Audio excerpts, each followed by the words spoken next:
Hello et bienvenue sur Guéris ton appétit, le podcast qui vous aide à faire la paix avec la nourriture et votre corps. Je m'appelle Maïka, je suis coach en relation à la nourriture et mon rôle est de vous accompagner pour que manger soit à nouveau facile et que votre corps puisse retrouver un poids sain naturellement sans plus jamais avoir à suivre de régime.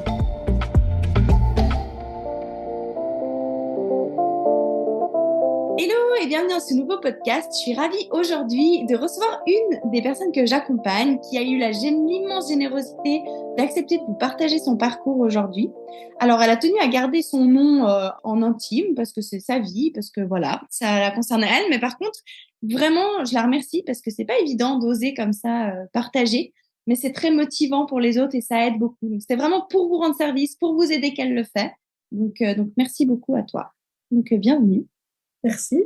Alors, est-ce que tu aimerais nous partager comment ça se passait pour toi avant que tu commences le programme? Pourquoi tu as voulu, qu'est-ce qui t'a donné envie de faire un suivi avec moi? Voilà, qu'est-ce qui se passait pour que ça te pousse comme ça à vouloir faire ça? Par où commencer? Déjà, j'ai eu envie de faire le programme avec toi parce que c'était de te voir et d'écouter ta façon de parler, tout ça, c'était super motivant.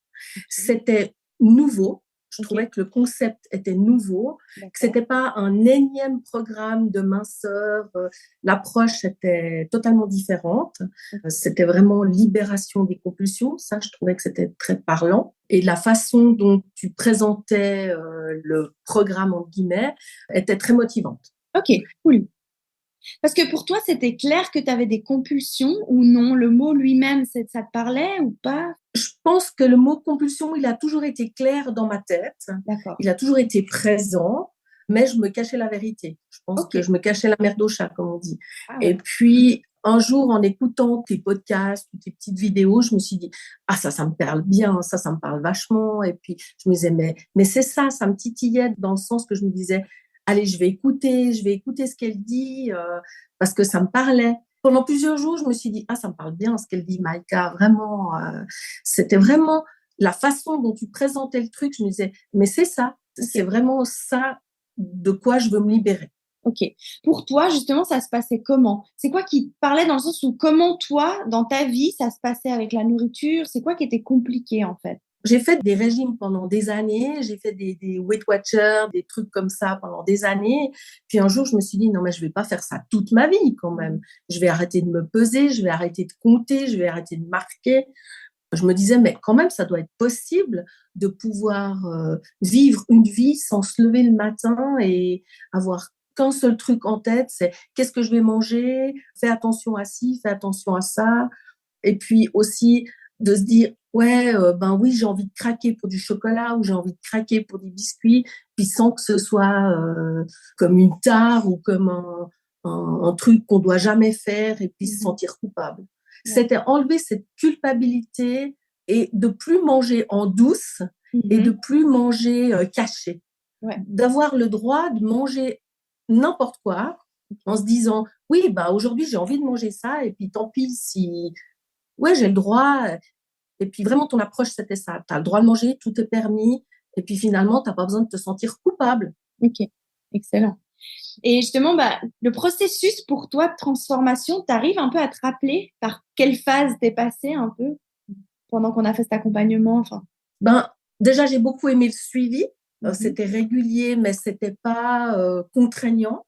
On n'avait rien à écrire, on n'avait rien à apprendre, on n'avait pas de lundi tu dois te peser, tu dois tout marquer, voilà. Ça, je trouvais que c'était accessible, c'était très accessible.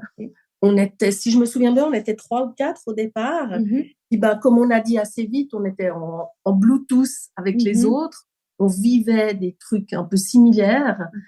On avait toute une histoire différente, mais on vivait la même chose. Et puis, c'était ça qui était chouette. C'était par rapport à toi, ce que tu avais vécu. Je veux dire, tu es quelqu'un d'accessible, tu es quelqu'un de...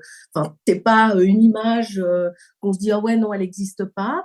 Et puis, les 3 ou les 4 autres, je ne me souviens plus combien on était. Mais là aussi, même si on n'était pas forcément toutes des mêmes origines ou toutes du même coin, on disait, on est accessible, c'est du vrai, c'est ça que j'ai beaucoup aimé, c'est que c'était vrai. et puis qu'il n'y avait pas de jugement, ni de ta part, ni de la part des autres. Et puis, de fil en aiguille, c'est vrai que la première fois de se voir en Zoom, parce qu'on était en Zoom, c'était pas évident. Alors, c'était pas en vrai, on se voyait pas en vrai dans une salle, mais on était en Zoom et c'était quand même intime. Je trouvais que c'était plus intime que même si on s'était vu en vrai. Ok, d'accord. Je sais pas pourquoi, j'avais l'impression que c'était vraiment intime, parce qu'on était vraiment face à face. Enfin, on est toujours face à face. Voilà. Et puis, j'ai trouvé que ce qui était sympa, c'était de voir cette évolution qu'on a eue, de se dévoiler. Et finalement, on avait toutes le même problème. Et puis, on avait toute cette même histoire, se dire, ouais, comme tu dis, on bouffe en cachette. Et puis, finalement, pourquoi on n'aurait pas le droit de bouffer en cachette, quoi. Non, on peut manger devant tout le monde et sans que ce soit un interdit. Ouais, excellent. Et toi, justement, dans ce process, tu te rappelles un peu gentiment, qu'est-ce que tu as mis en place, qu'est-ce qui a fait que ça a changé, ou les déclics que tu te rappelles avoir eu à certains moments? Les grands déclics, je dirais que quand il y avait le programme, là, déjà écouter le programme, c'était pas du tout une contrainte. Au contraire, c'était un plaisir d'écouter. On avait ces programmes à écouter. Enfin, on ne devait pas le faire. On le faisait à notre rythme. Ça, j'ai beaucoup aimé. Et ce qui m'a beaucoup aidé, moi, c'est les saboteurs. Tu parlais des saboteurs. Et puis, je me disais, on a tous des saboteurs finalement. Et c'était vraiment me découvrir moi, mais en intime à la maison toute seule, et le partage qu'on faisait une fois par semaine, se dire finalement on a tous les mêmes petits soucis et puis on a réussi à les régler ensemble. Ce qui m'a beaucoup aidé, c'est quand tu disais tout est permis. Voilà, tout est permis. C'était positif, c'était toujours positif. Il n'y avait jamais de négatif. Même si un jour on disait aujourd'hui j'ai craqué pour des chocolats ou peu importe, ou chacun son truc, c'est pas grave. Le lendemain, tu recommences à zéro et puis tu recommences. Excellent. Ça, je trouvais que c'était... On n'avait pas l'impression de subir un jugement. De fil en aiguille, de semaine en semaine, je veux dire, on a gravi notre montagne ensemble. Excellent, ouais. On a gravi jusqu'au point culminant pour pouvoir redescendre et puis le faire tranquillement, gentiment, chacune à son rythme, mais positivement. Ça, je trouvais que c'était chouette. Ok. Et pour toi, gravir cette montagne, ta propre montagne, c'est quoi pour toi? C'était, je pense, prendre conscience de mes compulsions, les identifier, identifier surtout les moments auxquels je craquais. Je pense que c'est vraiment réaliser, puis de se dire, c'est à ces moments-là que je craque. Et puis de se dire, tu as le droit de craquer. Peu importe notre histoire, peu importe pourquoi, on avait tout le droit de craquer, tout le droit de gravir la montagne à notre rythme. Et puis, je dirais, moi, ma montagne, c'était mes compulsions. Et du coup, par rapport à ces craquages, justement, d'avoir le droit de craquer, le droit de manger, ça a donné quoi finalement? Aujourd'hui, ça donne quoi? Aujourd'hui, je dirais, c'est même plus des craquages, c'est à la limite se faire plaisir, même si, je dirais pas que c'est un interdit, non. On sait qu'on craque. Je pourrais remplacer ce mot par autre chose, mais je trouve pas lequel. Mais c'est plus un craquage, c'est plus une compulsion. C'est, oui, j'ai le droit, oui, j'ai envie. Et puis maintenant, avec le temps et avec le programme qui a évolué, je me pose plus de questions. Ça, c'est venu après. Oui. Pourquoi je craque et pourquoi, dans le sens, c'est plus réfléchi. Pas pourquoi, pour quelle raison, mais pourquoi je craque pour un biscuit ou pour un fruit ou voilà. Et puis justement, le fait d'avoir le droit comme ça fait, tu nous avais partagé plusieurs fois devant la télé, par exemple, que aujourd'hui, tu arrives à manger un ou deux biscuits, mais tu vas pas t'enfiler la boîte, ou le chocolat, un ou deux carrés, mais sans pour autant finir la plaque. Et tu as pu aussi choisir d'acheter, par exemple, du chocolat noir. Alors, c'est pas ce qui te plaît le plus, mais du coup, en fait, t'as pas l'impression d'avoir une privation. Est-ce que tu peux nous raconter un peu par rapport à ça? Alors ça, c'est vrai, c'est plus des privations. Tu nous apprends à choisir plus des aliments sains, mais que si on a aussi envie de craquer ou de s'acheter du chocolat, je dis n'importe quoi, au lait, on a le droit. Moi, j'ai adoré quand tu disais, quand tu te poses la question, est-ce que j'ai vraiment envie de ça? Et puis qu'on se dit, j'en ai pas envie maintenant, mais je sais que je pourrais aller l'acheter à n'importe quel moment. Ou même si on l'achète puis qu'il est à la maison, de se dire, comme tu dis, on peut manger les biscuits, ils sont sur la table, à côté de soi, devant la télé ou peu importe. je regarde le paquet en me disant, j'ai le droit de tout manger si je veux, mais je suis pas obligée de manger tout maintenant. Je peux manger petit à petit, c'est comme la plaque de chocolat. Tu dis, on a le droit de manger toute la plaque si on veut. Vaut mieux la mettre devant soi, la regarder, puis dire, j'ai le droit, je peux la manger en entier si je veux. Puis finalement, d'avoir le droit, c'est pas un interdit. Ben, il est là, on sait qu'il est là, on peut le manger. Puis finalement, on mange pas tout. Finalement, on mange 1 ou 2 carrés. Puis on se rend compte que le temps il passe et puis on le remet dans l'armoire et puis on sait qu'il est dans l'armoire, on peut le prendre quand on veut. Ça a changé. Ça, je trouve, c'est génial de pouvoir se dire, d'avoir réussi à faire ce passage. Ça, je trouve, c'est génial. Se dire, bah oui, mes chocolats ou peu importe pourquoi on craque, c'est là, je peux les manger à n'importe quel moment. Et puis même, je suis pas obligée de les acheter, je peux aller les chercher quand je veux. Et du coup, paradoxalement, comme tu dis, ça fait qu'on les mange plus finalement. On n'est plus obligé de faire la plaque. C'est plus pareil en fait. On a moins envie. Je sais pas pourquoi, mais on a moins envie. Oui, puis tu nous avais partagé aussi plusieurs fois dans les magasins où tout d'un coup, tu avais pris une fois, c'était quoi, un ramequin, une viande en cage, je crois. Puis tout d'un coup, tu as réfléchi ou tu t'es posé la question. Je me rappelle plus, c'était quoi exactement, où tu l'avais reposé. Alors, c'était l'histoire des ramequins, que j'adore les ramequins et les viennes en cage. Et puis, c'est vrai que c'est hyper facile quand tu te dis, oh, midi, j'ai pas fait à manger, j'ai pas le temps, allez, je me prends ça. Puis moi, j'ai réalisé que ces ramequins, finalement, me faisaient des acidités, genre gastriques, des remontées gastriques.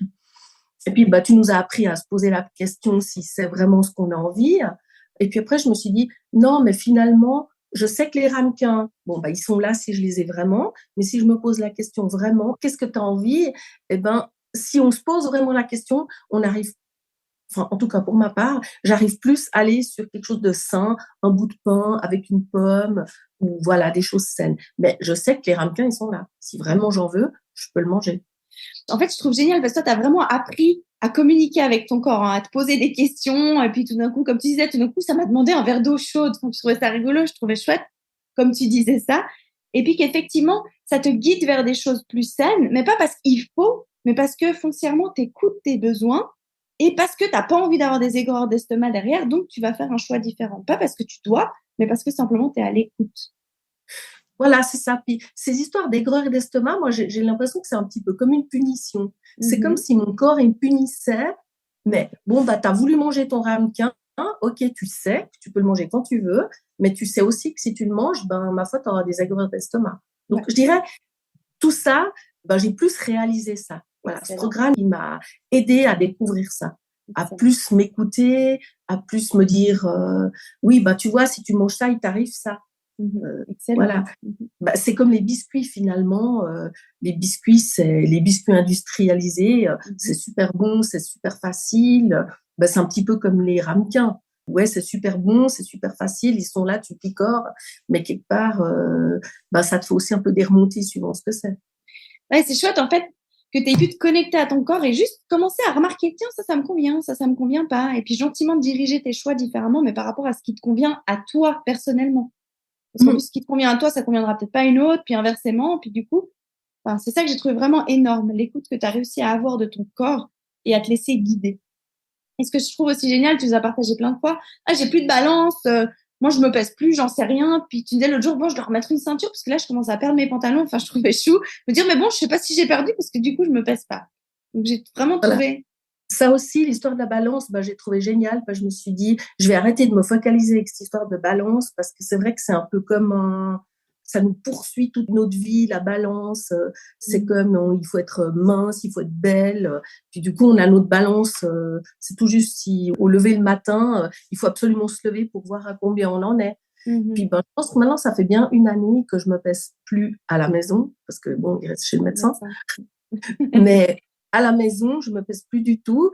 Et c'est vrai que ça fait quelques semaines maintenant, même ce matin, là, j'ai remis un pantalon, puis je me suis dit, ah ouais, il me va bien, je peux bien le remonter. Tu sais, c'est plus comme des fois où tu dis, oh allez, je rentre le ventre, et puis je serre, puis j'y arrive. Puis là, vraiment, ça fait plus ça. Puis je me dis, ça, c'est une victoire, non seulement pour le poids, je pense, mais aussi parce que j'arrive à ne plus me focaliser sur la balance. Excellent. Génial. Et je me dis, j'ai sûrement dû perdre un peu, mais peu importe combien, je rentre dans mon pantalon facilement. Et puis, peut-être qu'il faudra remettre une ceinture un jour. Ouais, c'est vraiment génial.